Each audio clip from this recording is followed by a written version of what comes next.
नमस्कार, माझे नाव राधिका राकेश वालेकर आहे. मी अनुजीच्या अबॅकसमध्ये शिकते. आज मी राजमाता जिजाऊ यांच्या जयंतीनिमित्त 2 शब्द सांगणार आहे.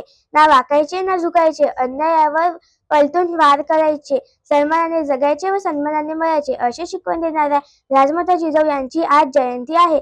12 जानेवारी 1598 रोजी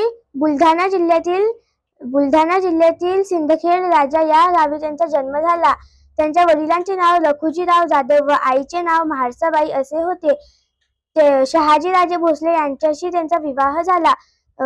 जाधव व भोसले या दोन्ही घराण्यातील पराक्रमी परंपरा जिजाबाईंच्या ठायी होती.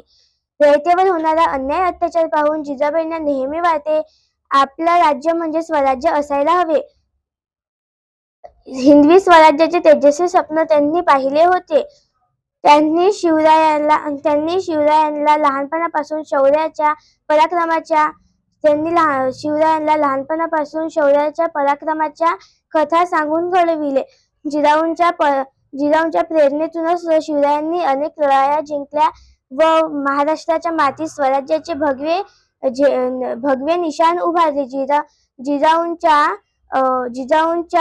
जिजाऊंच्या संस्कार व शिक्षणामुळे शिवरायांनी स्वतःचा विचार न करता इतरांच्या